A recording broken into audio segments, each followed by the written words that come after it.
up, YouTube? It's your boy Sensei Glove, the bald-head black anime nerd, back with my review of One Piece manga chapter 950, The Dreams of the Strong.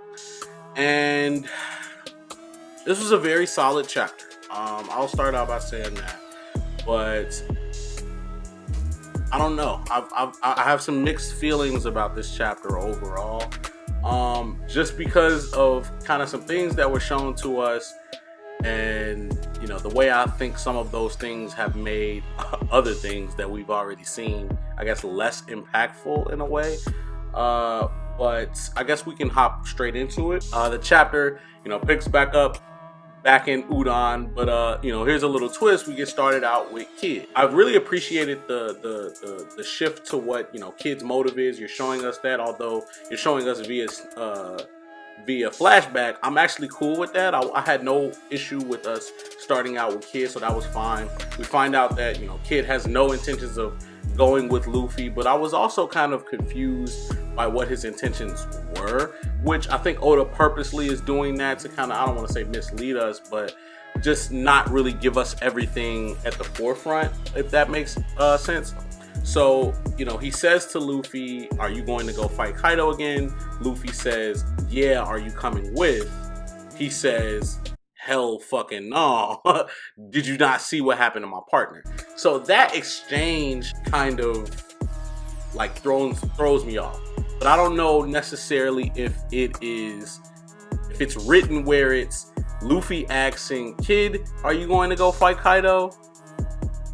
Or if it's Kid asking Luffy, are you going to go fight Kaido? I think that kind of changes the dynamic of what we're reading here, because, you know, obviously I'm a super Kid stan, so I don't wanna put Kid in a light where he is basically, you know, scared or kind of being slighted or something like that. Like I don't want to see him in that light whatsoever. Like I'd like to think that he is always with the bullshit, but, you know, he kind of is going about it his own way.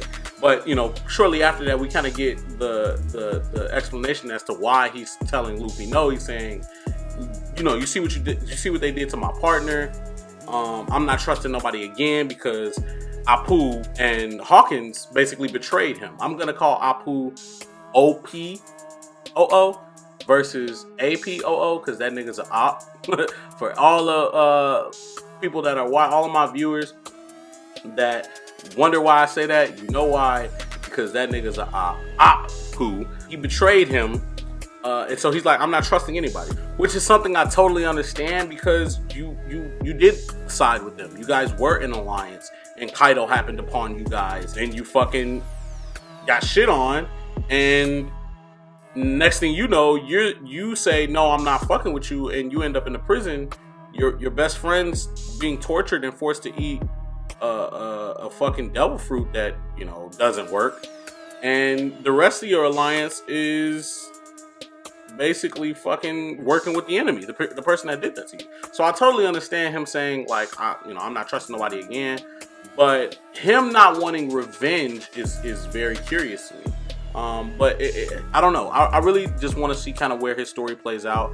It's not that I don't think that Kid is gonna play a vital role in the, you know, the final battle. It's not that, but it's just his character. I'm trying to see how they're trying to develop his character. Immediately after that, we get a moment of, you know, this chapter that, you know, I dislike a lot, and that is, you know, the Momo part. We come back to Luffy. He's having a conversation with Chopper, which is hilarious, by the way.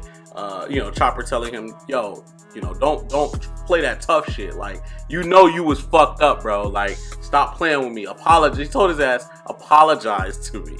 Holy shit. You ain't never just tell Luffy to apologize, but Luffy fucking apologized. And I fuck with that dynamic. But also fucking Momo trying to shit on Luffy a little bit, trying to sneak it in there. He's like, yo, you're an idiot, but you're amazing. Luffy was like, nigga, you an idiot and you scary. Fuck is you talking about? Get the fuck out of here, bro. I'm not going. What the fuck you mean? You a bitch ass nigga, worthless ass nigga. You're hopeless. Like, damn. Fucking Luffy gave that man 100 fucking bars, bro. That shit is fucking wild. That shit was hilarious, bro. Shortly after that, they kick Momo out to go talk to the people because in the beginning parts of that scene, we saw that the people the people that Luffy just rallied together and gave that big ass moment, that big ass speech for, were still not rolling with the kid. But the moment that Momo steps out there, them niggas bent the fucking knee. They bent the knee. They bent the knee immediately. Immediately. And it made me feel like they could have led with Momonosuke and the Luffy shit could have never fucking happened. Like, it makes Luffy's moment from last chapter worthless. It's like, why did we even do that? Why did you even have that speech? Like, why did you even go through that when Momo was right there and could have just spoken up and they would have just bowed down? None of that needed to happen. Like, it's almost like we're forced to be put in a situation where Luffy is hurt, like, and down and out for whatever extended period of time, and we can't move nowhere just because you decided to let this shit happen later.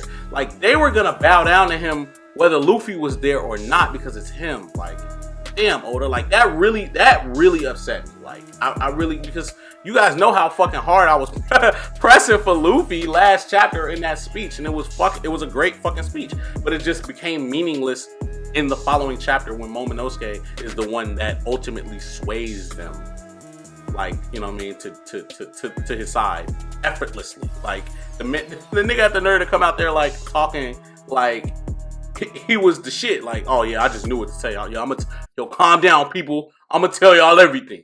Fuck out of here, bro. Like, I'm not rolling on none of that shit. But from there, I like the way Oda tied in the, you know, Red Scabbards with that moment, because, you know, we finally cut back away from fucking Udon, and we're now in the face of Shutenmaru and Inuarashi, and they're at a gravesite. The gravesite belongs to what assumes to be a whole bunch of samurai that used to, you know, run with the Kloski clan and were under Shutenmaru, who were all waiting for, you know, all the Red Scabbards to come back. But they got tired of waiting, so they basically charged in at Kaido and died. That scene was pretty decent. I'm very happy that we got the explanation to the word snatch, at least from a Momonosuke point of view, but it doesn't explain how Zoro knows that word. So that I love that he answers some questions and then raises others in the same, you know, like moment. So I do love that. I'm interested to know, like, how that's gonna tie into Zoro's heritage. That was very interesting. Something I didn't necessarily agree with this chapter was the fact that Shutenmaru kind of, you know, switched sides so easily. After, you know, providing his story and crying a little bit and reminiscing over what happened, it was, he basically asked them, like, hey, why did it take 20 years? And they're like, I don't know. It was, you know, you gotta ask the will of Odin.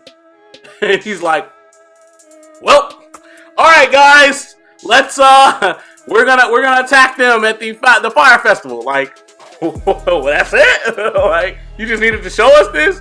You know, but I mean, I get what Oda's going for. He's going for the fact that, you know, he wouldn't even have been able to get this far had Tonoyasu not died. So, you know, a whole life was taken. Like, I get it. But it just seemed kind of brushed over. Like, I thought it would have been more than that. But, great. He's on our side. Yay. The next part of the chapter, the next two parts of the chapter are both lit as fuck and what the fuck. Because we cut to Zoro, who is not in the capital, but is in the woods some fucking where at another part of Wano, finishing off the last of some ninja. So my gripe here obviously comes with Oda once again off-screening something that we really wanted to see. And at this point, it's alarming, you know, because I was talking with a couple of the friends that, you know, I do my podcast with, and, you know, they were suggesting maybe he's saved, like, he's off-screening a lot of this shit so he can save his writing strength to, you know, produce some dope-ass fights later. But the problem with that is, as a reader, as a week-to-week reader, it hurts because we're not gonna get any revelation to the shit that's getting off-screen for quite some time. Like, for quite some fucking time. Like, we're not gonna get any revelation. We still haven't gotten any revelation to the off-screening of Sanji versus Page One, Sanji inside the bathhouse with Drake and fucking Hawkins. We haven't gotten anything from that. Starting in the battle, in the middle of the battle, and then you cut us to the end. We don't even know how the fuck Zoro got there. Why is he not fighting Kyoshiro anymore? Like, was there a conversation had? Like, what happened? You know what I mean? It's just like, what? Huh? So that upset me. But you know, back at Zoro, he's laying down with, you know, Hiyori. They're reminiscing. You know, Zoro swears he's gonna, you know, be the one to take out Orochi for killing Tonoyasu, as well as, you know, saying he needs to, his main priority now is getting back to that bridge to get this sword back from his guy. And he remembers, you know, what I forgot his name. It's not Yukimaru. Is it Yukimaru? I think it might be Yukimaru. If I'm wrong, let me know. Get his sword back from him, you know, and he remembers that he says, "You're not the one. You are not worthy, or you have no idea the value of Shusui." And, you know, I guess that's kind of alluding more to that Zoro plotline that we have, that, you know, either Zoro's tied to Wano in some way, or just his path to understanding how to strengthen oneself, one's blades, you know, etc., etc. I am very interested in that, but also towards the end of that, we get the I guess kind of discussion where Hiyori says, "Hey, no, let me be the one to kill Orochi," which I was surprised at initially, but then when I went back and reread it and thought about it, Hiyori really been with the shits this whole fucking time. You know what I mean? Like, she slapped the shit out of Orochi in his face and was like, you know what I mean? Like, whatever, bro, it don't matter. You know what I mean? So I can really see that she could be fucking around, be like a stone cold killer, low key. Or have like a devil fruit or some shit that we don't know about yet. So I was very interested in that. We get to the final page of this chapter, which was, you know, by far the littest. But we get Hawkins, Drake, and my boy Law, obviously off screen because Law is tied up. Law's tied up, but he has like this most epic fucking smile. This scene is also very interesting because obviously Hawkins notices something is off with Drake, and it was very telling for me because I'm like, okay, we've all been speculating that these niggas are plotting something. Who's plotting it? Is it Hawkins plotting it? Is it Drake plotting it? Why they plotting it? Is it Law plotting it? Are they all in it together? So that was a very lit scene.